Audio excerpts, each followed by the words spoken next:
하나님은 영이시니 예배하는 자가 영과 진리로 예배할지니라. 아멘.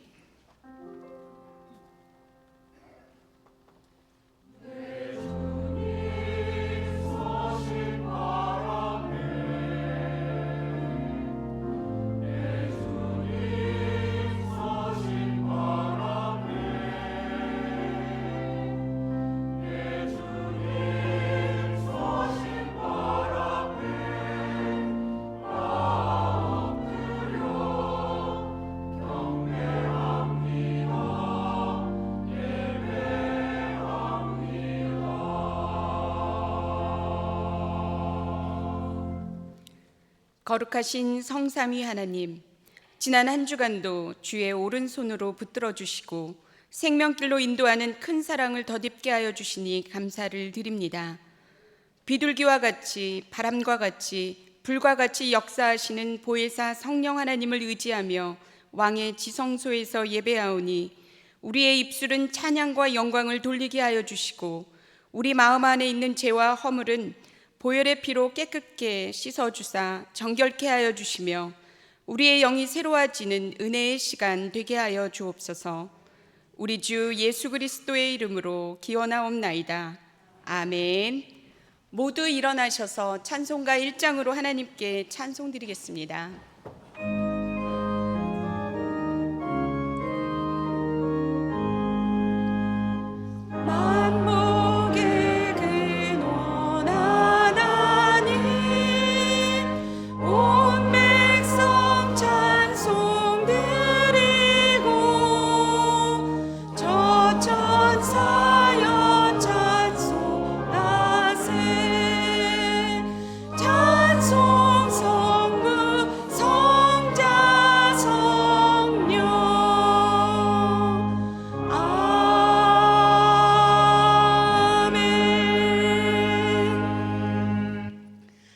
함께 성시교독 하겠습니다.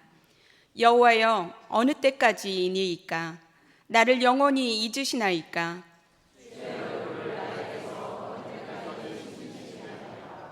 여호와 내 하나님이여, 나를 생각하사 응답하시고 나의 눈을 밝히소서. 두렵건대 나의 원수가 이르기를 내가 그를 이겼다 할까 하오며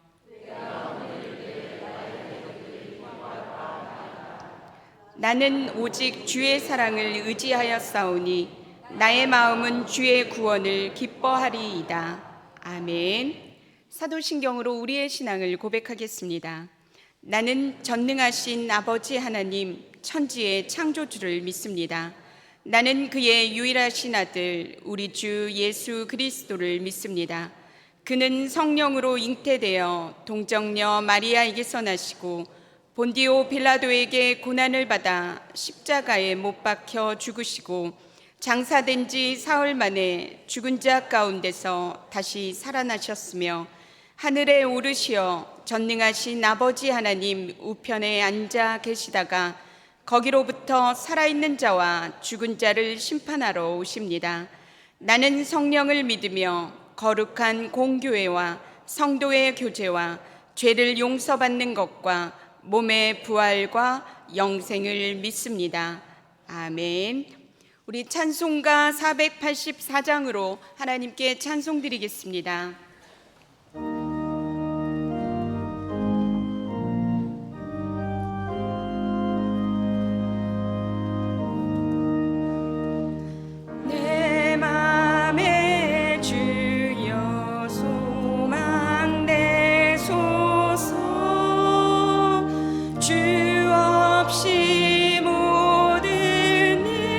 헛되어라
너는 내게 부르짖으라.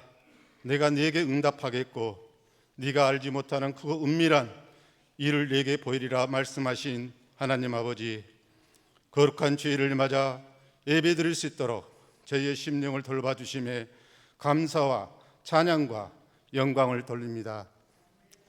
우리 삶이 하나님 말씀 안에 서지 않으면 작은 유혹에도 넘어갈 수 있음을 고백합니다.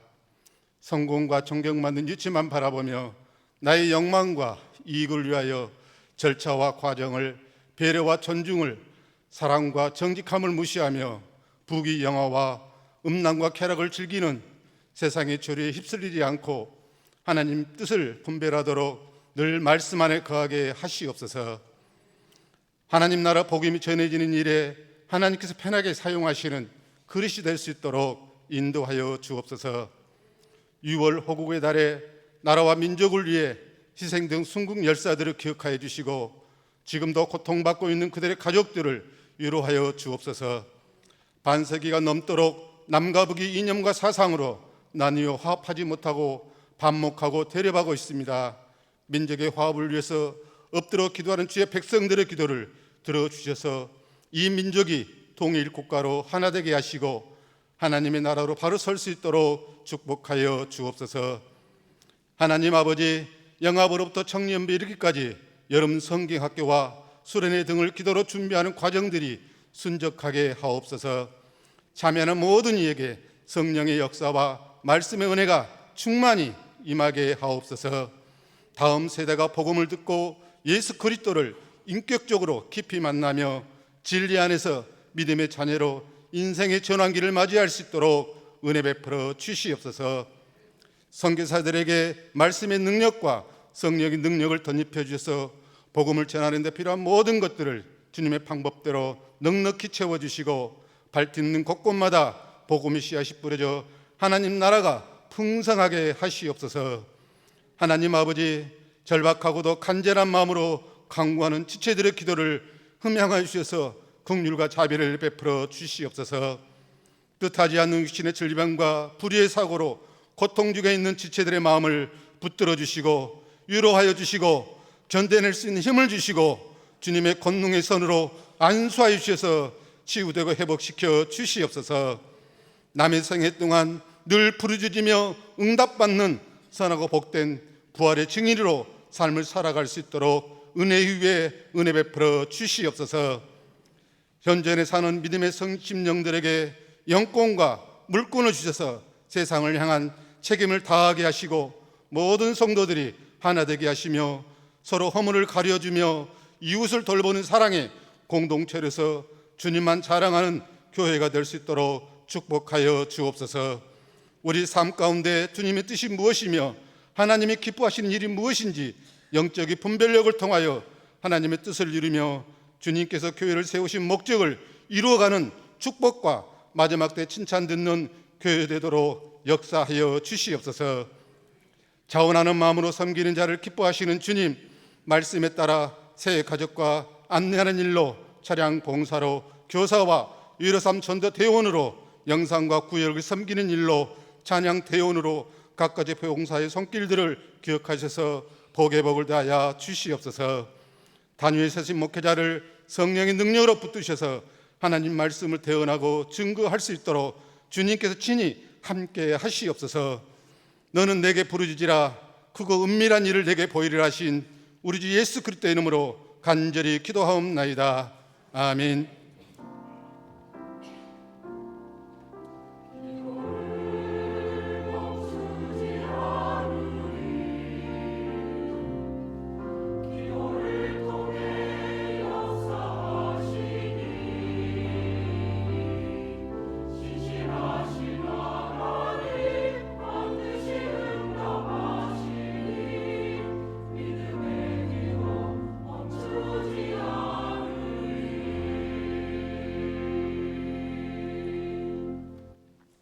오늘 하나님께서 우리에게 주시는 말씀은 사도행전 13장 1절부터 12절까지의 말씀입니다.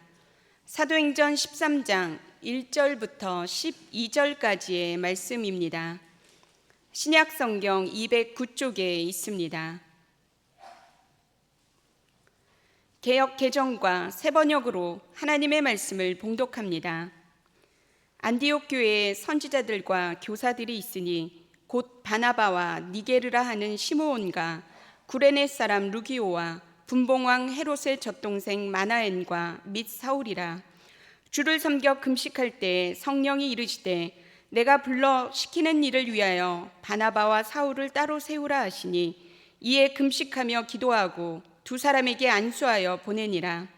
두 사람이 성령의 보내심을 받아 실루기아에 내려가 거기서 배 타고 구브로에 가서 살라미에 이르러 하나님의 말씀을 유대인의 여러 회당에서 전할세 요한을 수행원으로 두었더라. 온 섬 가운데로 지나서 바보에 이르러 바예수라 하는 유대인 거짓 선지자인 마술사를 만나니 그가 총독 서기오 바울과 함께 있으니 서기오 바울은 지혜 있는 사람이라. 바나바와 사울을 불러 하나님의 말씀을 듣고자 하더라. 이 마술사 엘루마는 이 이름을 번역하면 마술사라. 그들을 대적하여 총독으로 믿지 못하게 힘쓰니 바울이라고 하는 사울이 성령이 충만하여 그를 주목하고 이르되 모든 거짓과 악행이 가득한 자요 마귀의 자식이요 모든 이의 원수여 주의 바른 길을 굽게 하기를 그치지 아니하겠느냐. 보라, 이제 주의 손이 내 위에 있으니 내가 맹인이 되어 얼마 동안 해를 보지 못하리라 하니 즉시 안개와 어둠이 그를 덮어 인도할 사람을 두루 구하는지라. 이에 총독이 그렇게 된 것을 보고 믿으며 주의 가르치심을 놀랍게 여기니라. 아멘. 새 번역의 말씀입니다. 안디옥 교회에 예언자들과 교사들이 있었는데 그들은 바나바와 니게르라고 하는 시므온과 구레네 사람 루기오와 분봉왕 헤롯과 더불어 어릴 때부터 함께 자란 마나엔과 사울이다. 그들이 주님께 예배하며 금식하고 있을 때에 성령이 그들에게 말씀하셨다. 너희는 나를 위해서 바나바와 사울을 따로 세워라. 내가 그들에게 맡기려 하는 일이 있다. 그래서 그들은 금식하고 기도한 후에 두 사람에게 안수를 하여 떠나보냈다. 바나바와 사울은 성령이 가라고 보내심으로 실루기아로 내려가서 거기에서 배를 타고 키프로스로 건너갔다. 그들은 살라미에 이르러서 유대 사람의 여러 회당에서 하나님의 말씀을 전하였다. 그들은 요한도 또한 조수로 데리고 있었다. 그들은 온 섬을 가로질러 바보에 이르렀다. 거기서 그들은 어떤 마술사를 만났는데 그는 거짓 예언자였으며 바예수라고 하는 유대인이었다. 그는 총독 서기오 바울을 늘 곁에서 모시는 사람이었다. 이 총독은 총명한 사람이어서 바나바와 사울을 청해서 하나님의 말씀을 듣고자 하였다. 그런데 이름을 엘루마라고 번역해서 부르기도 하는 그 마술사가 그들을 방해하여 총독으로 하여금 믿지 못하게 하려고 애를 썼다. 그래서 바울이라고도 하는 사울이 성령으로 충만하여 마술사를 노려보고 말하였다.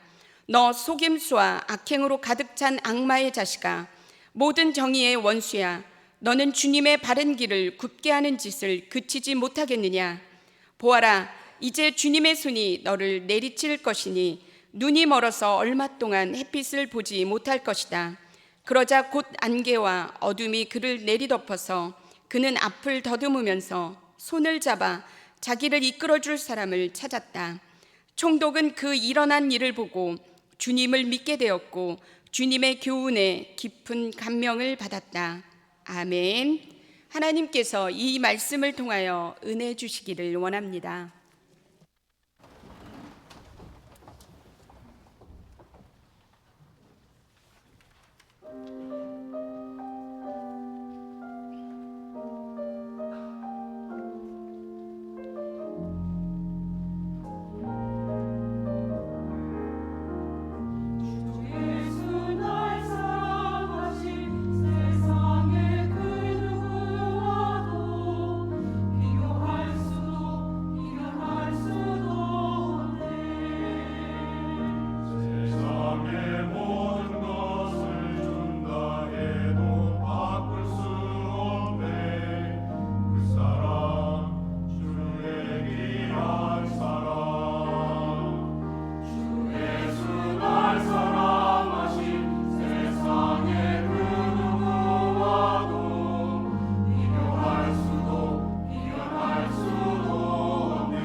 아멘. 감사합니다.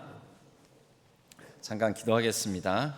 하나님 아버지, 우리가 하나님 앞에 드리는 마음으로 나와왔습니다. 하나님, 우리가 드리기에 앞서 하나님께 받은 게 너무나 많습니다. 하나님께 또 받으러 나왔다라고 말할 수 있습니다. 하나님, 이 예배 가운데 함께하여 주셔서 하나님과 주고받음, 하나님과의 온전한 나눔과 또 교제가 있는 시간 되게 하여 주시옵소서. 하나님의 말씀을 받고자 합니다. 그 말씀을 따라 우리가 흘려보내고 나눠줄 수 있는 열린 마음을 허락하여 주시옵소서.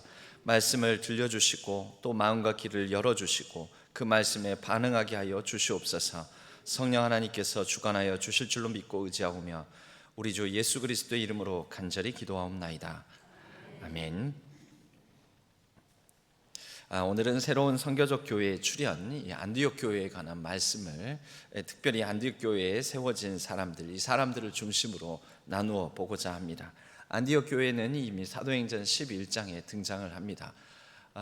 환난과 핍박으로 예루살렘 교회에 모여있던 사람들이 흩어지게 되었는데, 그 흩어진 사람들 중에 몇 사람이 안디옥에 와서 드디어 처음으로 이방인에게 복음을 전하기 시작합니다. 그리고 그렇게 복음을 받게 된 이방인들을 중심으로 교회가 형성됩니다. 교회가 세워졌습니다. 이방인 중심의 교회 안디옥, 유대인 중심의 교회 예루살렘 교회. 이 이후에 그런데 사도행전의 중심축은 어디로 옮겨가게 됩니까? 이 이후부터는, 이제 사도행전의 13장 이후부터는 안디옥 교회가 사도행전의 모든 이야기, 모든 역사의 중심을 차지하게 됩니다. 안디옥 교회는 선교하는 교회였습니다. 그래서 안디옥 교회를 중심으로 여기를 선교기지 본부로 삼고 안디옥 교회로부터 처음에 두 사람 바나바와 사울이 파송받아서 선교의 역사를 이루어가게 됩니다. 1차 선교, 2차 선교, 3차 선교, 이렇게 세 번의 선교를 통하여 안디옥 교회에서 파송된, 안디옥 교회에서 흘러간 사람들에 의해서 우리가 아는 숱한 교회들, 갈라디아 교회, 로마 교회, 갈라디아 교회, 고린도 교회, 에베소 교회, 또 골로새 교회, 이런 여러 교회들이 세워지게 됩니다. 곳곳에 복음이 전해지고 결국 이는 안디옥 교회, 이방인 교회로 출발했지만 이 이방인들을 중심으로 한 교회가 이방 지역 온 세계 열방에 복음을 전하는 그런 선교적 사명을 감당했다라는 것이죠. 이 새로운 사람들에 의해서 새로운 어떤 성격을 가진 새로운 선교적 교회로서 출발했다. 우리가 이렇게 말할 수 있습니다. 이러한 선교적이고 새로운 교회의 출발에 있어서 우리가 살펴봐야 되는 것은 교회가 시작되고 교회가 출발하게 되었다. 교회는 무엇인가? 교회는 결국 그 안에 사람들이 있다라는 거죠. 사람들의 모임. 그래서 사람을 살펴봐야 됩니다. 오늘 안디옥 교회에 관한 소개 시작도 1절에서부터 사람들을 소개하는 것으로 시작을 합니다. 1절 말씀을 읽어보면 안디옥 교회에 선지자들과 교사들이 있으니, 선지자들과 교사들 5명을 소개를 합니다. 곧 바나바와 니게르라 하는 시므온과 구레네 사람 루기오와 분봉왕 헤롯의 젖동생 마나인과 및 사울이라 5명을 말하지 않습니까? 그런데 이 5명이 각각 다른 특징들을 가진 정말 다양한 사람들입니다. 이 안디옥 교회에 이렇게 모여지기가 힘든, 매우 만나기가 힘든, 하나로 뭉쳐지기가 힘든 사람들이라는 것이죠. 이것을 일일이 말씀드리기에 앞서서 이 정리된 표로 이렇게 소개를 해드립니다. 바나바는 구브로 출신이라고 이미 사도행전 4장에서부터 등장을 하지요.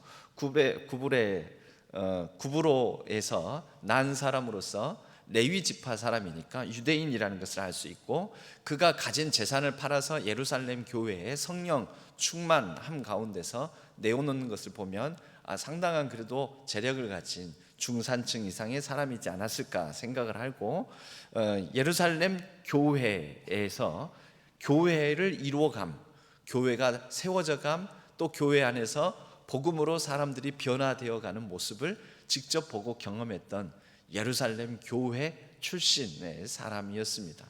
하지만 두 번째 소개한 시므온의 경우에는 우리가 오늘 성경에서 보면 니게르라고 하는데, 니게르라는 말이 니그로, 여러분 니그로란 말 들어보셨습니까?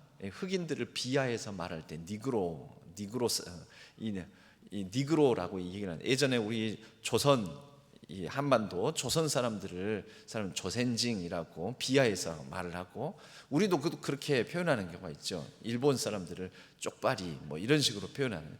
이제 좋은 표현들이 아닌데 그런 비하하는 표현 중에 하나가 니그로, 흑인들을 향하여서 그렇게 말을 하죠. 그래서 여러분들이 어디 가서 이 흑인들 니그로 이런 말 쓰면은 흑인들이 매우 불쾌하게 생각을 합니다. 근데 니그로의 원뜻은 뭐냐면 검다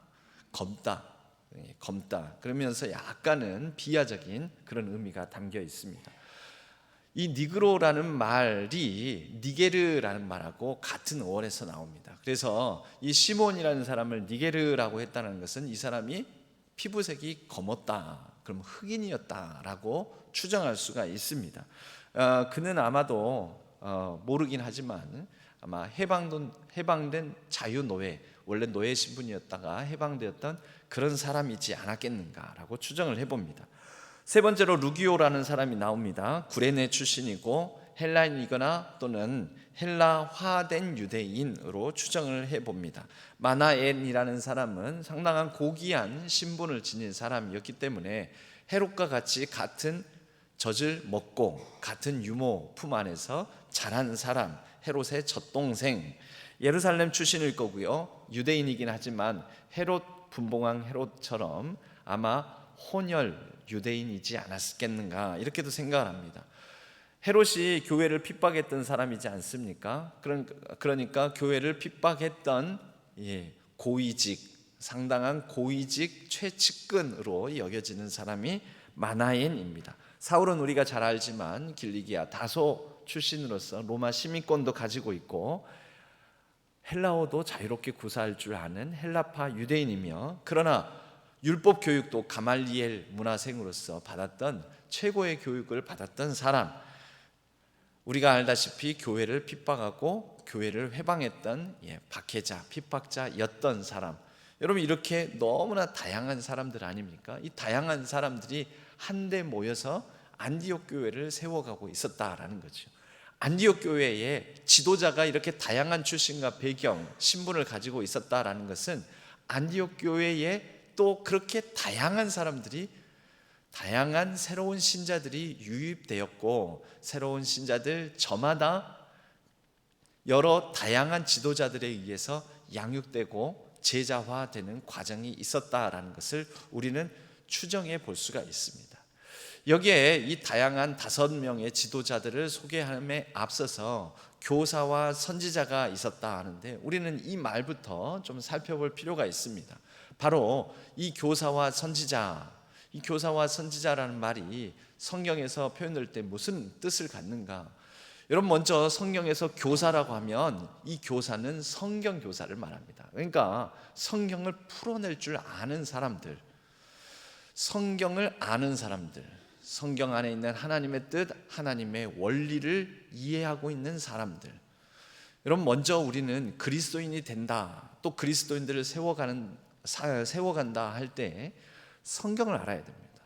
누군가에게 성경에 담겨 있는 하나님의 뜻, 하나님이 어떻게 지금까지 창세기, 창조의 시대부터 지금까지 어떻게 역사를 이끌어오고 계시는가, 먼저 성경 안에 있는 하나님의 원리를 우리가 이해할 수 있어야 됩니다. 이것을 전하는 사람이 교사입니다. 그러면 선지자는 뭐냐? 선지자는 시대를 읽고 해석해내는 사람입니다. 성경이 말하는 교사라고 되어 있는 사람은 성경을 읽고 해석하고 성경을 전하는 사람이라면, 선지자는 시대를, 주변 상황을, 우리에게 있는 이 시대의 역사를 읽어낼 줄 알고, 분별할 줄 알고, 해석하고 그리고 풀어내는 사람들. 구약의 선지자들이 있었습니다. 많은 선지자들이 있었죠. 대표적인 선지자들이 책 제목으로도, 구약의 성경 책 제목의 이름으로도 있는 선지자들이 있습니다. 분량으로 많은 대예언서의 주인공인 이사야, 에스겔, 에레미야. 여러분, 이들이 무슨 얘기를 했습니까? 그 시대를 두고 얘기하지 않았습니까? 시대가 어떻게 될 것을 얘기하지 않았습니까? 유대 왕국이 어떻게 될 거라는 것을 말하지 않았습니까? 그리고 왕과 또 귀족, 방백들을 향하여서 담대하게 망할 것이다, 너희들 회개해야 될 것이다, 이런 얘기를 하지 않았습니까? 시대를 두고 얘기하는 사람들이었다라는 거죠. 그 밖에 하박국, 호세야, 또 미가, 나훔, 이런 요나, 이런 사람들, 그 시대를 두고 그 시대 가운데 시대를 해석하며 시대를 향하여서 말했던 사람이라는 것이죠. 시대와 역사와 상황을 읽어낼 줄 아는 사람들, 여러분, 그러한 사람들이 선지자입니다. 그렇다면 이 5명의 사람들이 교사일 뿐만 아니라 선지자였다라는 것은 성경을 알 뿐만 아니라 그 시대의 상황도 아는 사람들이었다, 균형 잡힌 시각을 가진 사람이었다라는 것은 그것을 우리가 깨달아 알 수가 있습니다. 여러분, 성경만 알아서도 안 됩니다. 시대도 알아야 됩니다. 여러분, 이런 사람들에 의해서 선교가 일어나는 것입니다. 선교적 교회는, 또 선교적 삶은, 선교라는 그런 하나님 역사에 참여하는 일은 성경만 가지고, 그래서 선교적 열정만 가지고 하는 것이 아닙니다.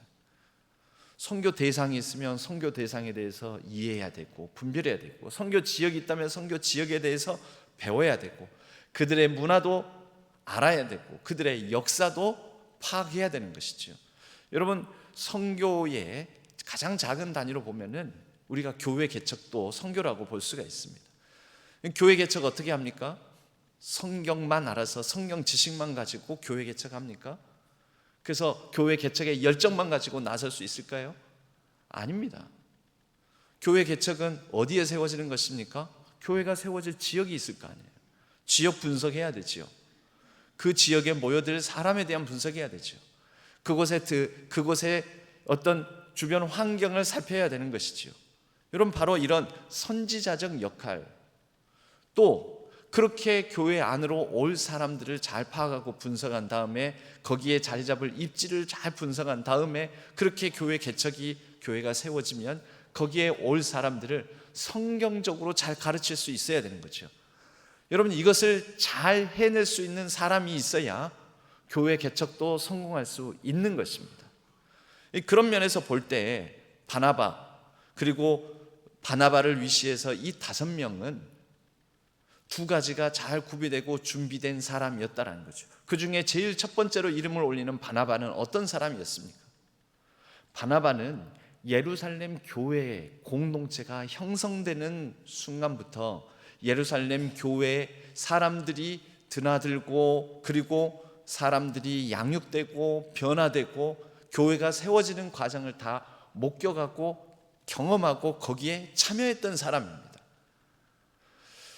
더 작은 범위로 가져오면 한 사람을 양육하고 한 사람의 새로운 신자가 경건하고 성숙한 그리스도인으로 자라가는데 일조했던 사람입니다. 여러분, 오늘날 교회 개척이 잘 안 된다고 합니다. 교회 개척은 무엇으로 할까요? 돈 필요합니다. 분석도 필요합니다. 상황, 여건, 기반 잘 조성되는 거 필요합니다. 그런데 제일 필요한 게 무엇인지 아십니까? 교회 개척하는 사람이 얼마나 준비됐느냐가 필요합니다. 그 사람이 교회를 세울 수 있는 사람인가? 어떻게 세운가요? 교회를 세운다는 것은 교회 시설을 세우는 게 아닙니다. 그건 돈으로도 세울 수 있습니다. 건물 세우는 것 아닙니다. 그거는 돈과 물적 자원만 있으면 세워집니다. 그러나 진짜 중요한 것은 영적 자산, 영적 자원입니다. 한 사람을 돌볼 수 있는가? 한 사람을, 초기 그리스도인을, 이제 막 믿기 시작한 사람을 양육하고 훈련하고 또 그 사람을 잘 세워서 그리스도인 삼을 수 있는가? 여러분, 많은 교회 개척들이 오늘날에도 이루어지고 우리 신앙교회도 지금까지 많은 교회 개척을 했습니다. 그런 신앙교회가 가진 물적 자원이 있기 때문에 가능했습니다. 신앙교회가 어떤 경우에는 몇 천만 원에서 몇 억 지원을 통하여서 교회 개척을 여러 방면으로 서포트를 했습니다. 여러분 성공했습니까? 어떤가요? 신앙교회가 했던 많은 교회 개척들이 성공했다라고 말할 수 있습니까? 물론 하나님 나라에 관하여서 성공 실패를 함부로 말한다는 것은 좀 그렇긴 하지만 그래도 우리는 평가하고 반성적 성찰은 해봐야 되는 것 아니겠습니까? 여러분 많은 교회 개척에 대해서 우리가 이런 반성적 비판적 성찰을 해보면서 제일 중요하게 얘기해야 되는 것은 왜 교회가 새로 그렇게 물심양면으로 지원하며 물적 자원을 투입하며 심지어 교회 건물까지도 세워가며 이렇게 했는데 왜 안 될까? 그것은 사람을 다루는 것, 사람을 세워서 사람을 통해서 교회가 세워지는 것에 대해서는 훈련되지 않은 상태에서 교회 개척만 성과적으로 어떤 프로젝트성으로 했기 때문입니다. 여러분 사람 세우는 거, 신앙교회 안에서도 교회가, 여러분 지금도 교회는 신앙교회 안에서도 신앙교회가 세워져 가야 됩니다. 신앙교회가 세워져 가야 되는데 뭐가 중요할까요? 재정? 돈? 여러분 그런 것이 중요할까요? 시설? 아닙니다. 지금도 신앙교회가 세워지는 데 있어서 제일 중요한 것은 사람을 얼마나 잘 다루는가, 이게 중요합니다. 우리는 사람을 잘 양육할 수 있는가, 사람을 잘 세울 수 있는가, 사람을 잘 가르칠 수 있는가, 교사와 선지자적으로 우리가 사람을 이끌 수 있는가, 그런 역량을 가지고 있는가, 이게 중요하다라는 거죠.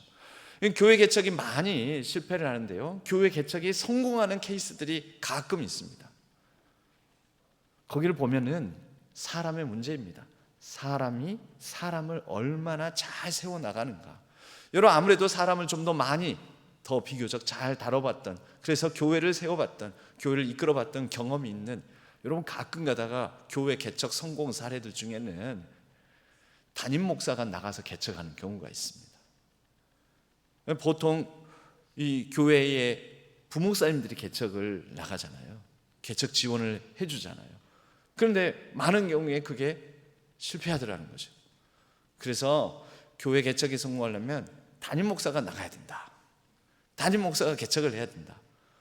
왜? 이 교회는 이제 든든히 세워졌고 물적, 인적, 또 시설, 건물 다 시스템이 갖춰져 있으니까 교회를 이끌어보고 교회를 전체를 한번 다스려보고 교회 전체를 목회를 해보고 사람을 달아보고 사람을 그리스도인으로 세워나가는 과정을 이해하는 그런 숙련된 담임 목사가 나가서 다시 처음부터 새로 세워나가는 것도 담임 목사가 해야지 잘한다. 그래서 가끔 서울 쪽이나 이런 쪽에 보면 이 담임 목사님이 그 교회를 목회를 잘 하시다가 나가서 개척하시는 경우가 있어요. 그래도 꽤 성공하는 케이스들이 많습니다. 뭐 저 개척 내보내달라는 그런 말씀 아니고요. 그런 케이스들이 있다라는 거죠. 여러분 우리가 그런 케이스들도 한번 생각해 볼 필요가 있습니다. 선교적이라는 게 무엇일까? 여러분 또 이런 경우들도 있습니다. 제가 서울에 아는 선배 목사님인데 그 교회에서는 임직자, 특히 장로 피택을 합니다. 근데 장로 피택의 조건이 있습니다. 장로 피택의 조건이 뭐냐? 임직을 받으면 무조건 교회를 떠난다라는 거예요. 이상하지 않습니까? 오랫동안 교회를 헌신하고 충성하고 봉사하고 검증이 된 일꾼입니다. 이제 장로로 세워서 더 교회를 향해서 충성하고 교회를 세워나가는데 이 사람을 사용해야 될 텐데 장로가 되면 나가라는 거예요. 그래서 이분이 장로 임직을 받기 서약하기 서약서 중에 내용 중에 하나가 뭐냐면 장로가 되면 나는 이 교회가 아닌 어느 교회를 가서 섬기겠습니다라는 것을 약정을 하는 거죠. 왜 그럴까요?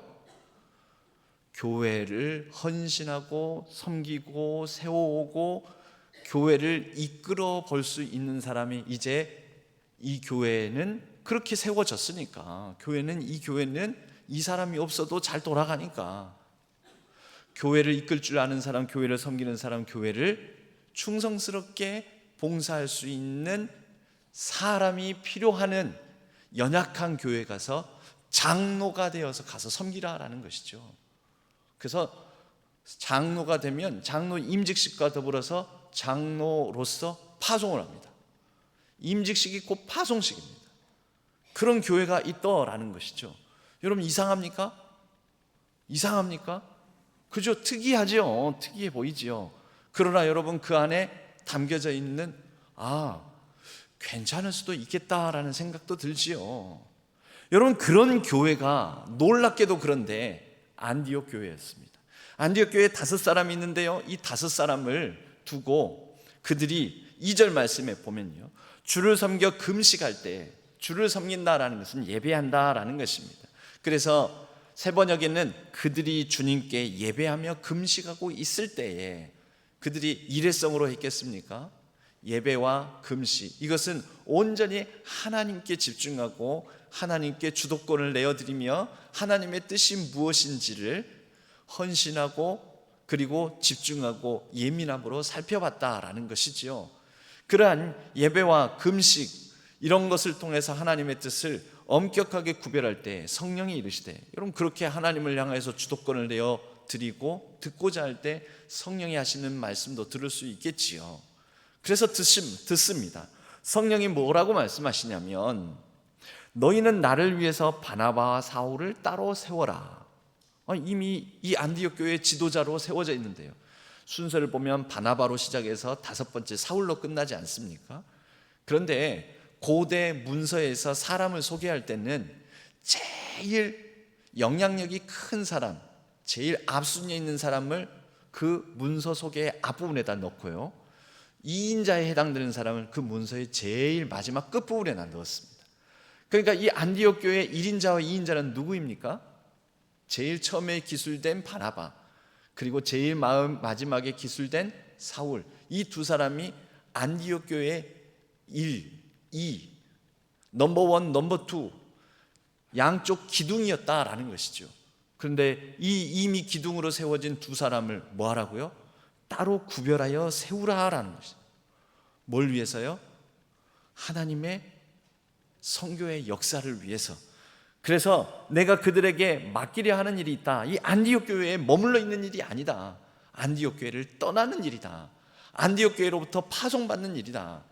안디옥 교회가 아닌 다른 복음의 불모지에 이들을 보낼 것이다. 여러분 이러한 성령의 음성을 들었을 때 안디옥 사람들, 성경에는 그 구절이 없습니다. 많은 처음에 이 음성을 들었을 때 우리가 잘못 들은 거 아니야? 이제 안디옥 교회가 든든히 세워지고 안디옥 교회가 이렇게 사람들이 넘나들면서 풍성해지고 성령의 역사를 이뤄가고 있는데 그 중심에 있는 넘버 1, 넘버 2 안디옥 교회의 기둥과 같은 이 일꾼들을 보내라고? 그럼 우리 안디옥 교회는 어떡하라는 말이지? 여러분 이러한 당황스러움이 있지 않았겠습니까?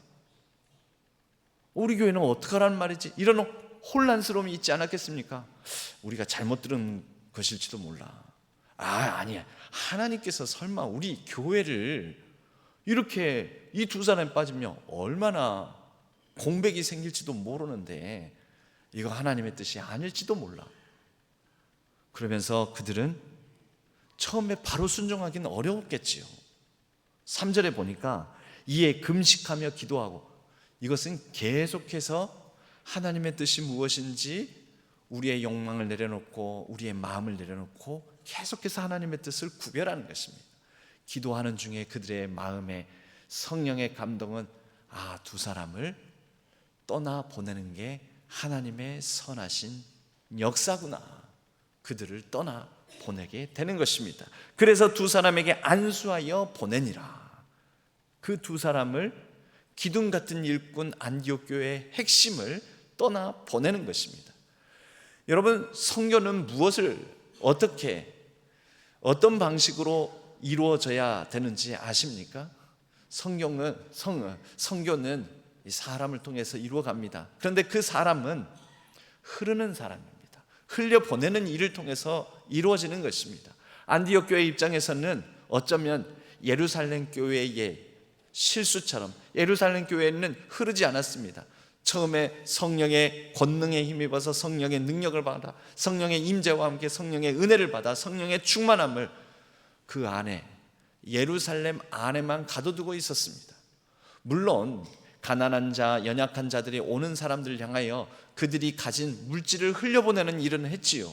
구제하고 그들을 섬기는 일은 했습니다. 많은 복음을 유대 예루살렘을 넘어서서 흩어보내며 흘려보내는 일까지 하지는 못했습니다. 그러니 핍박과 순교를 통하여서 그들이 강제로 흘러나가지 않았습니까? 안디옥 교회는 금식하며 예배하는 가운데 하나님께 예민한 감각으로 교회를, 사람을 어떻게 인도하시는지에 대해서 그들은 듣고 순종했던 것입니다. 그것은 흘려보내라, 흘러라. 요한복음 7장에 보면은 이 흐름이라는 것이 바로 복음의 역사요 생명의 역사라는 것을 한 단초로서 보여주는 말씀이 있습니다. 요한복음 7장 38절에 나를 믿는 자는 성경의 이름과 같이 그 배에서 생수의 강이 흘러나오리라. 여러분, 생수의 강이 어떻게 해요? 흐르는 거죠. 흘러나오리라. 나를 통해서, 나에게서. 여러분, 우리가 가장 중심이요 핵심이라는 여기는 곳에서부터 우리는 그것을 흘려보낼 수 있어야 된다라는 거죠. 내가 부여잡고 있는 나의 소중한 것을 흘려보낼 수 있어야 된다라는 것이죠. 마태복음 6장 20절에서는 오직 너희를 위하여 보물을 하늘에 쌓아두라.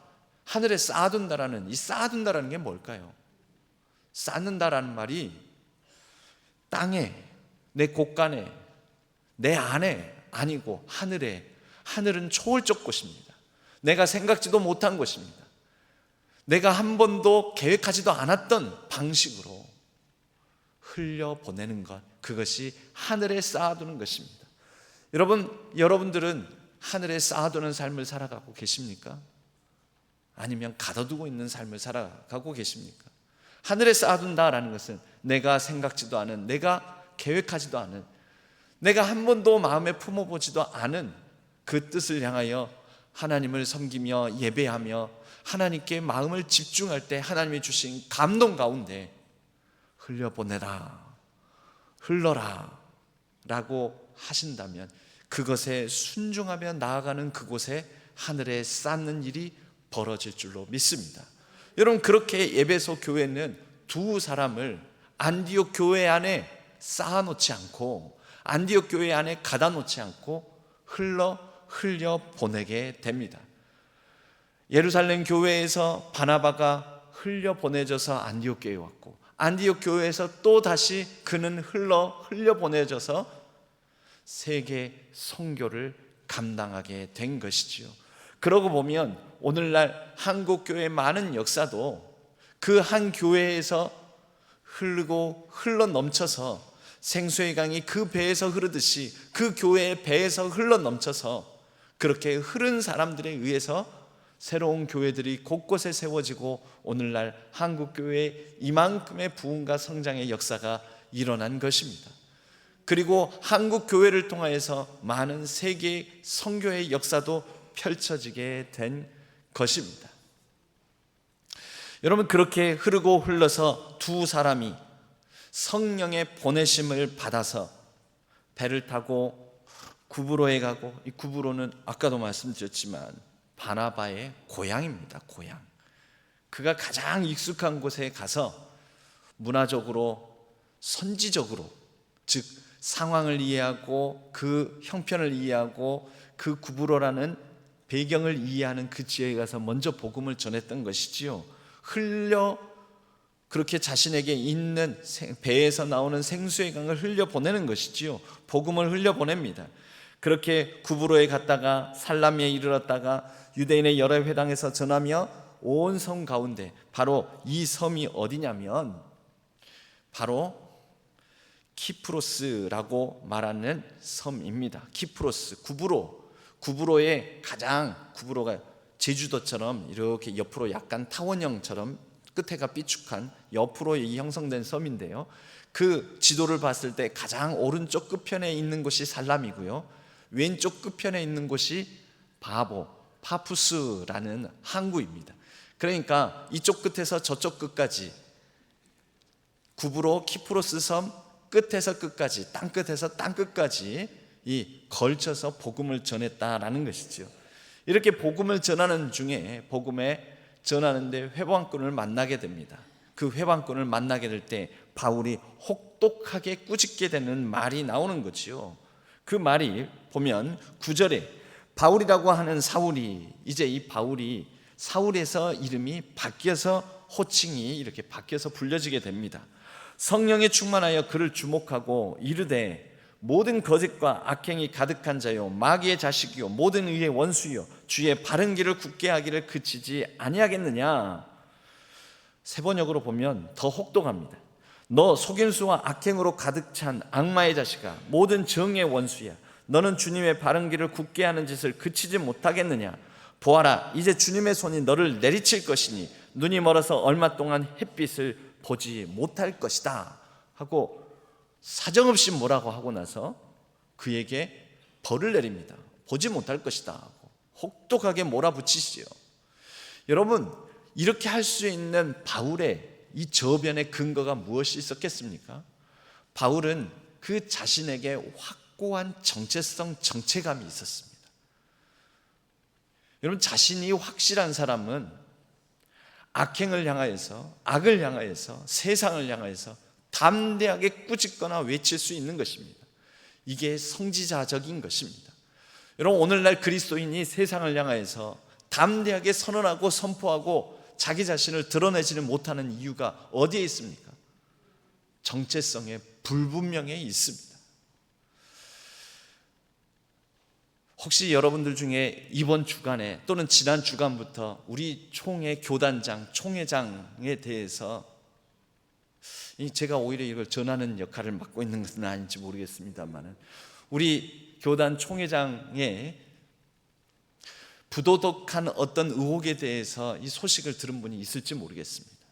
우리 교단 소속 목회자들이 지금 서명운동을 벌이고 총회장 사임하라, 버티지 말고 사임해라, 그 의혹의 사실 여부를 떠나서 그 부도덕하고 불명예스러운 그런 의혹에 휘말려 있는 것만으로도 우리 교단 총회장으로서의 너무 불명예스러운 일이니, 여기에 대해서 목소리를 높이는 목회자들이 1000명이 넘는 사람들이 1차적으로 서명을 하고 지금 2차적으로 서명하는 과정 중에 또 있고, 이곳 저곳에서 막 목소리를 높이고 있습니다. 여러분, 중요하게 우리가 간직해야 될 게 정체성, 정체감입니다. 나는 누구인가? 내가 누구인가? 내가 어떤 역할을 감당하는 사람인가?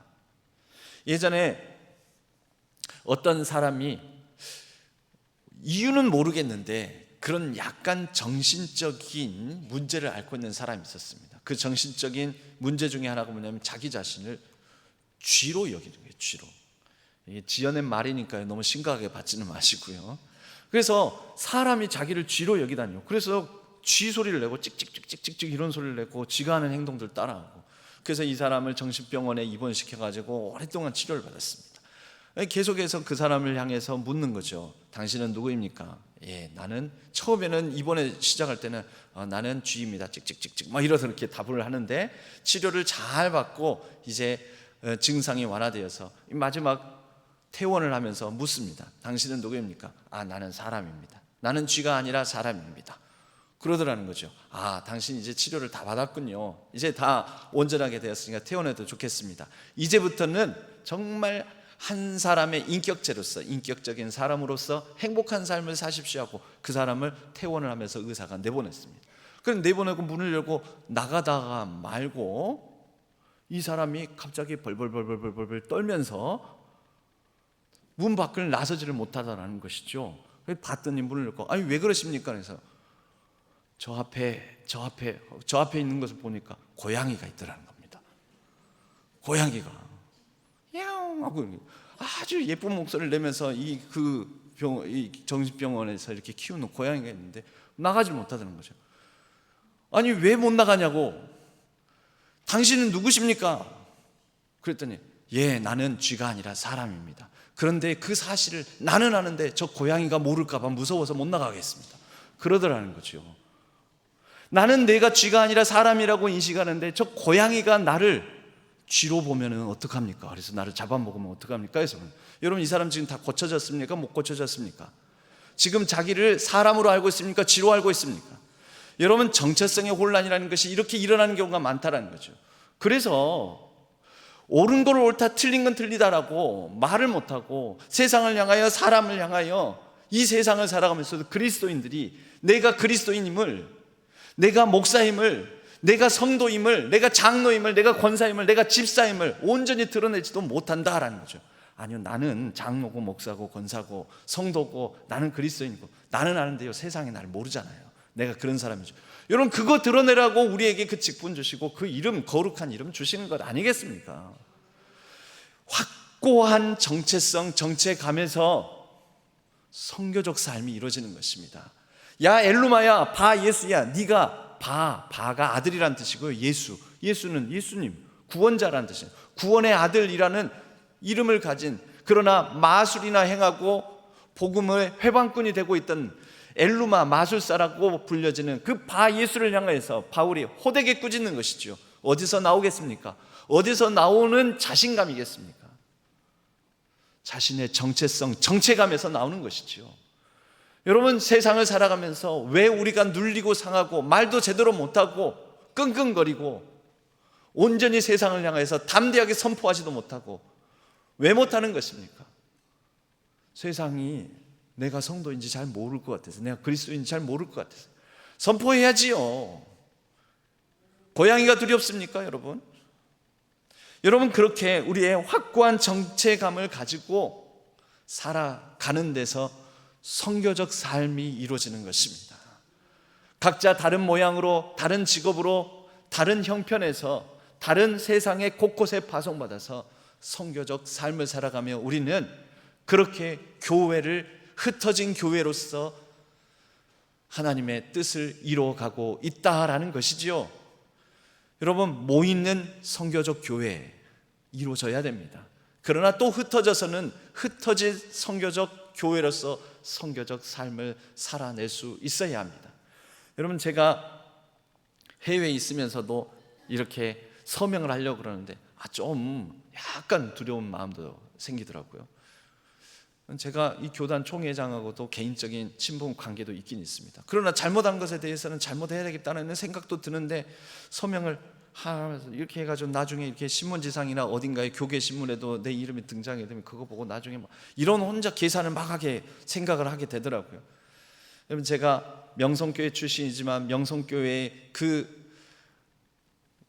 이제 목회직 대물림, 세습이라고 말하는 그거에 대해서도 제가 반대하는 성명서에 이름을 올렸다가 지금 사실 명성교회하고는 조금은 관계가 단절되어 있습니다. 제가 거기 출신이면서도 불구하고 그게 아무것도 아닐지 모르지만 저로서는 그게 굉장한 어려움이고 손해고 아픔이기도 합니다. 그런데 내가 이런 또 교단장의 어떤 비위, 비행에 대해서 서명에 올려 규탄하는, 그래서 사퇴를 촉구하는 서명서에 이름 올렸다가 또 여러 이런 생각이 들었습니다. 그런데 여러분, 결국은 제가 서명서에 서명을 했습니다. 서명을 하면서 드는 마음은 어떤 마음이었냐면 나는 목사다라는 것입니다. 목사다.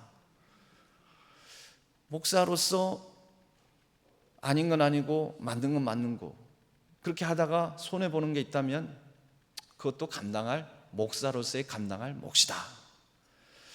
여러분, 앞으로는 제가 어떻게 될지는 모르겠지만 저는 그렇게 제 정체감, 정체성을 붙들고 지키고 유지하면서 살렵니다. 그게 저에게 주어진 선교적 삶이라고 생각합니다. 여러분들은 성도로서, 그리스도인으로서, 또 장로와 집사와 권사로서, 신앙교회 교인으로서 확고한 정체감을 가지고 선교적 삶을 살아가시기를 바랍니다. 그렇게 우리가 비록 교단이 욕을 먹고 교단장으로 말미암아, 또 어떤 목사와 장로로 말미암아, 또 어떤 그리스도인으로 말미암아 때로는 그 비행으로 또는 여러 가지 부족한 모습으로 인하여서 세상의 공격을 받는다 할지라도 여러분, 자기 정체감과 정체성을 확고히 하면서 선교적 삶을 끝까지 그래도 나 한 사람이라도, 나라도 살아가고자 그렇게 소리치는 돌 하나의 목소리를 내는 사람들로 말미암아 그래도 이 땅의 교회의 선교의 역사는 펼쳐질 것이고 이 땅의 교회는 다시 바르게 온전히 든든히 세워져 갈 것입니다. 여러분, 오늘날 많은 선교적인 선교 전도 공격받고 방해받는 일이 생기지요. 그러나 저 한 사람, 또 여러분 한 사람, 우리 모두가 나라는 사람이 누구인가, 그리고 나를 어떻게 이끄시고 성령께서 인도하시는가, 그것에 우리의 예민함을 가지고, 그리고 그것을 우리에게 너 자신을 흘려보내라, 너라는 정체성을 가지고 그 정체성, 확고한 정체성을 바탕으로 흘려보내는 삶을 살아가라. 여러분, 그 감동에 반응하는 한 사람 한 사람을 통하여 이 시대는, 이 한국교회는 우리 신앙교회를 통해서 또 하나님의 특별한 아름다운 복된 역사가 펼쳐질 줄로 믿습니다. 저는 그것을 기대하고 소망합니다. 하나님께서는 오늘날 저와 여러분 이 시대에도 여전히 하나님의 뜻을 쫓아가는 선교적 삶을 살아가는 사람을 많이 남겨두셨기 때문입니다. 그러한 소망을 가지고 살아가는 저와 여러분, 우리 신앙교회 되기를 주님의 이름으로 간절히 축복합니다.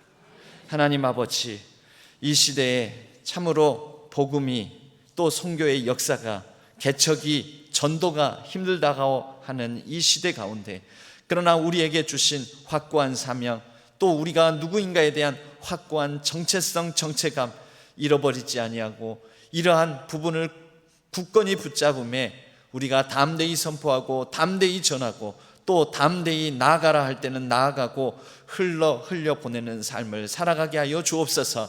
우리의 그렇게 성령의 인도함을 따라 흘려보내는 삶이 하나님 나라의 역사, 선교의 역사를 이루어가게 하여 주시옵고, 우리의 선교적 삶을 통하여 하나님의 놀라운 이 시대를 축복하는 아름다운 일들이 펼쳐지게 하여 주시옵소서. 의지하옵고 우리 주 예수 그리스도의 이름으로 간절히 기도하옵나이다. 아멘. 찬송가 288장으로 하나님께 찬양 드리겠습니다.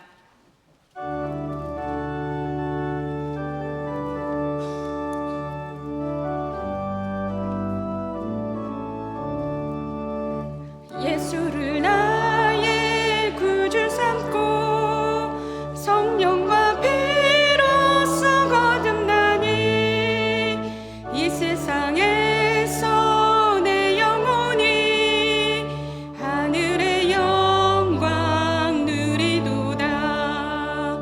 이것이 나의 간증이요, 이것이 나의 찬송일세.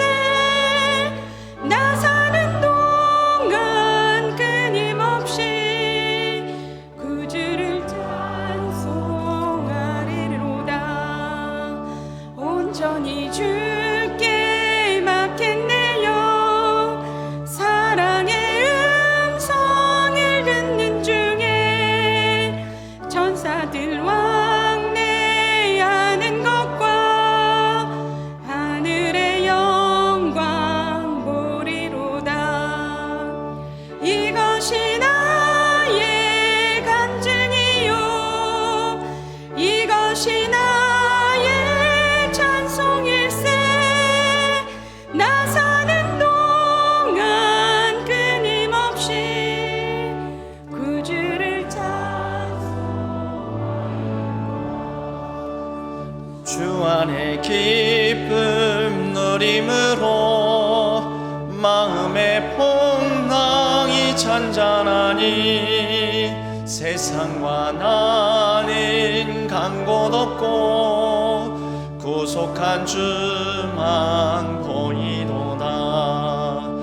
이것이 나의 간증이요, 이것이 나의 찬송일세. 나 사는 동안 끊임없이 구주를 찬송하리로다. 아멘.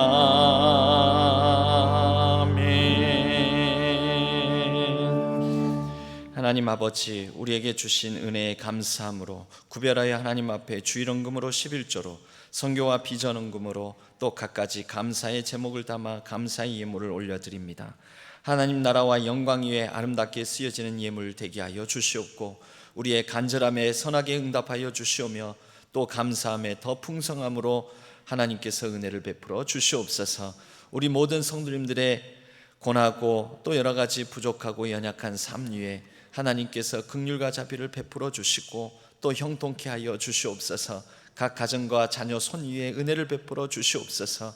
이 나라의 여러 깨어지고 망가짐 또 이 교단의 여러 가지 아픔 상처 가운데 역사하여 주시옵소서.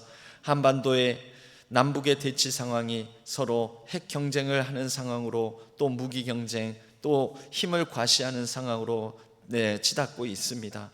하나님 한반도를 둘러싼 모든 정세 위에 은혜를 베풀어 주시고 한반도의 평화가 이루어지게 하여 주시오며 또 이 대한민국 땅 안에 이루어지는 여러 분열과 다툼, 혼돈과 공허 가운데 간섭하여 주셔서 특별히 의료 대란이 하루속히 종식될 수 있도록 하나님께서 간섭하시고 역사하여 주시옵소서. 온 세계 가운데에도 여러 혼란과 분열, 다툼, 전쟁이 끊임없이 우리의 마음을 아프게 하고 있습니다. 또 여러 가지 부정의하고 또 생명이 억압받는 일들이 많이 있습니다. 온 세계 열방 가운데 하나님의 정의와 공의, 평화와 생명이 아름답게 회복되고 꽃피게 하여 주시옵소서. 우리의 일상을 축복하여 주시옵소서. 우리의 연약한 가운데 간섭하여 주셔서 싸매어 주시고 고쳐주시고 특별히 병상에 있는 우리 환우들과 또 앞으로 병원을 드나드는 모든 성도님들 위해 하나님의 치료의 권능으로 함께하여 주시옵소서. 날마다 선한 능력으로 우리의 일상을 잘 살아갈 수 있도록 세임과 능력을 더하여 주옵소서. 모든 것 감사드리옵고 우리 주 예수 그리스도의 이름으로 간절히 축복하옵고 기도하옵나이다. 아멘. 교회 소식은 주보를 참조해 주시기 바랍니다. 오늘 저녁 예배는 1, 2, 3, 4, 5 남성교회 헌신 예배로 드려집니다. 다음 주일에는 3부 예배 시에 새가족 파송식이 있습니다. 그리고 또 다음 주일에는 6월의 마지막 주일인데요. 오랫동안 선교사로 파송받기 위해서 훈련받고 준비한 우리 이승현 목사님을 이제 정식으로 파송하는 선교사 파송 예배가 있고 이때에는 총회 파송 선교사로 파송을 받기 때문에 총회 세계 선교부에서도 나오셔서 이 파송식을 같이 진행을 해 주실 것입니다. 우리 모든 성도님들께서도 기도로 또 함께 참여하셔서 파송식에 기도로 격려해 주시는 시간 되셨으면 합니다. 모임 및 행사 광고 주보를 참조해 주시기 바랍니다. 여러 훈련과 모임들이 있습니다. 이 상반기 재정감사가 금주, 월요일, 화요일 24, 25일에 있습니다. 각 부서 위원회에서는 잘 준비하셔서 협조해 주시기 바랍니다. 폐기물 처리에 협조해 주시고 오랫동안 방치되거나 또 버려야 되는데 버리지 못하고 이곳저곳에 쌓아두었던 것들을 잘 정리해 주시는데 협조해 주셨으면 합니다. 이 사단법인 빛골 글로벌 기독센터 개강 감사 예배가 우리 교회 행사가 아닌데 왜 주보에 있느냐? 이곳이 바로 신앙교회가 2018년인가요? 19년인가요? 그때 1억을 지원 후원해가지고 그것이 종잣돈이 되어서 마중물이 되어서 이제 그 결실을 맺게 되는 개강 감사 예배입니다. 원래는 전남대 글로벌 기독센터라고 해가지고 전남대에 있는 여러 외국인 학생들을 비롯해서 또 전남대학교 캠퍼스 복음화 선교를 위한 이런 기독센터를 세우는 데에 우리 신앙교회가 수년 전에 1억을 쾌척을 해서 또 여러 다른 교회들도 힘을 모으고 또 십시일반해서 이제 드디어 그 결실을 맺게 된 것입니다. 그래서 이 세워진 이 글로벌 기독센터를 통해서도 전남대학교 우리 이 교회가 품고 기도해야 될 학교이기도 하지 않습니까? 학교가 이런 침체돼가는 캠퍼스 복음화, 캠퍼스 선교 또 전남대학교에 재학 중인 외국인 학생들을 섬기는 기관으로서 잘 감당할 수 있기를 같이 기도로 협력해 주시면 감사하겠습니다. 기타 광고 소식은 주보를 참조해 주시기 바랍니다. 모두 자리에서 일어나시겠습니다. 주기도문송과 축도로 예배를 마치겠습니다.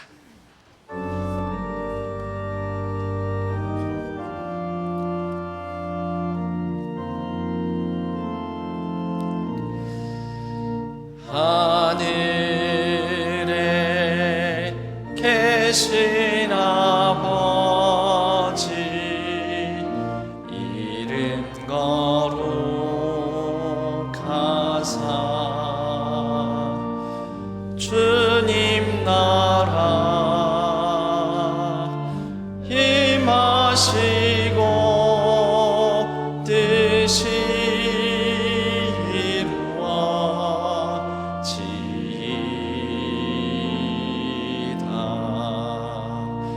일용할 양식 주시고 우리들의 큰 죄 다 용서하옵시고 또 시험에 들게 마시고 악에서 구원하소서. 대개 주의 나라 주의 권세 주의